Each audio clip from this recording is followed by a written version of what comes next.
Hi everybody, and welcome back to this read-through of Viking Boy. Viking Boy, by Tony Bradman. Chapter 6. The Right Road. He soon got the fire going again, with the flint, and ate some more bread and cheese, washing it down with the ale in the flask. Then he sat and brooded, staring sometimes at the yellow flames, sometimes at the feather. The old man had been friendly and generous. Gunnar guessed he had left the bag for him. But it had been a strange encounter. The old man had known his name without being told it, and hadn't been surprised to hear Gunnar talking about Valhalla. And what did he mean about flying with the eagle to the land of ice and fire? Falling asleep like that had been odd too. Perhaps the old man was a sorcerer and had cast a spell on him. Now Gunnar tutted, angry with himself. It had been natural for him to fall asleep, and perhaps he had told the man his name and then forgotten. And maybe meeting Brunhild was making him think everything was strange. The old man had come and gone, and Gunnar felt he should just be grateful for his help. But he thought he'd better keep the feather safe, and tucked it in his pocket. It was fully dark outside the byre now, and Gunnar knew there was no point in setting off for Kalpang before morning. He kept the fire going as long as he could, then tried to rest.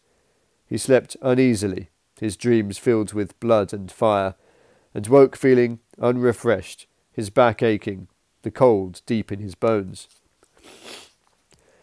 He finished the bread and cheese and left the byre, the old man's bag on his shoulder. It was a crisp autumn day, the sun bright in a blue sky. The track that had brought Gunnar to the god's house carried on, and he decided to follow it, hoping he would find someone who could tell him how to find Kalpang. The track skirted the mountains and took him through low, rocky hills. Towards evening a shepherd told him he was already on the road for Kalpang. He passed the night in a cave, using the flint to make a fire, his stomach grumbling with hunger. On the second day, the weather grew colder, the wind full of snow. Gunnar came to a village where he used one of the old man's coins to buy oatcakes and goat's cheese from an old woman, who offered him a bed for the night in her cow byre. And on the third day, the track brought him to the crest of a ridge, from which he looked down on Kalpang. He had arrived. There were hundreds of huts, the smoke of cooking fires rising to hang in a bluey-grey haze over their thatched roofs. Narrow alleys wriggled between the dwellings. Several bigger buildings stood among the huts, one in particular larger than the rest, perhaps the hall of some rich lord.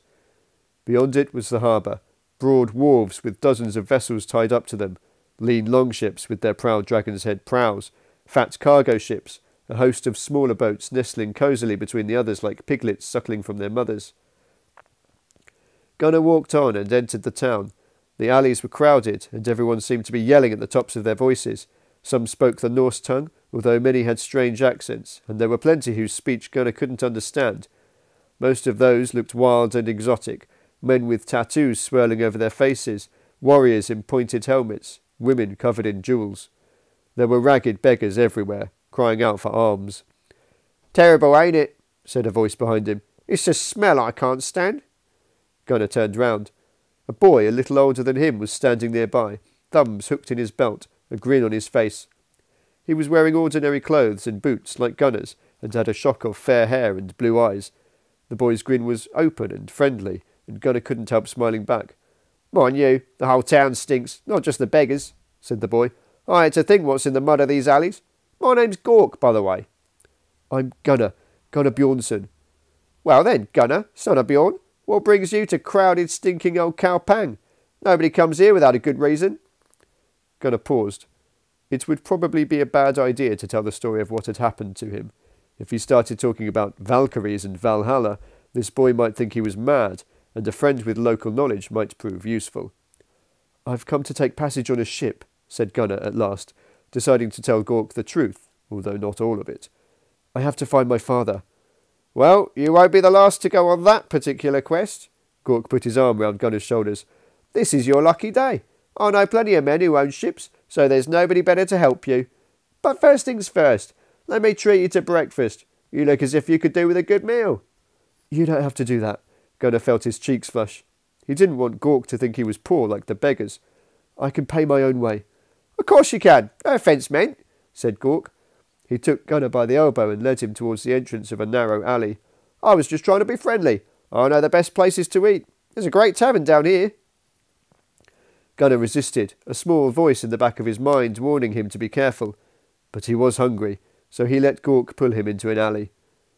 It was fine at first, but then gradually the huts seemed to close in on them. Strange faces peered at them from the shadows.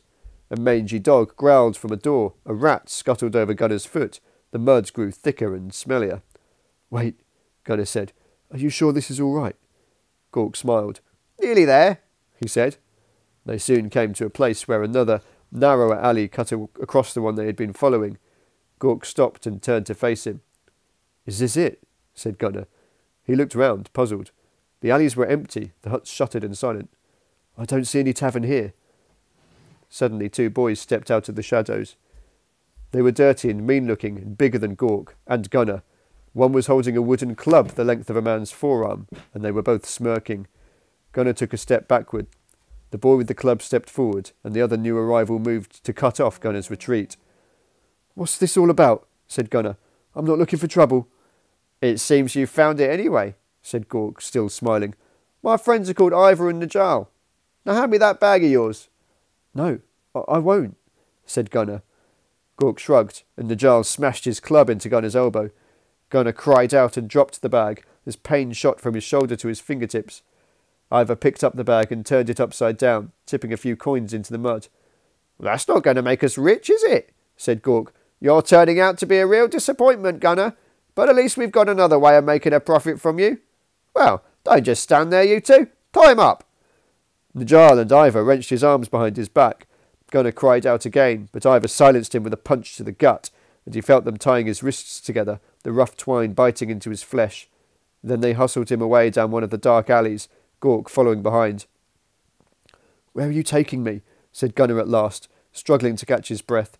He was stumbling and splashing through the stinking mud, Ivor and Najal each holding one of his arms, and his elbow felt as if it was on fire. "Why, to meet the king, of course," said Gork, laughing. "Lead on, lads." Ooh, that's the end of the chapter. Have a little bit of a think about what you reckon is going to happen next, if you don't already know. See you next time.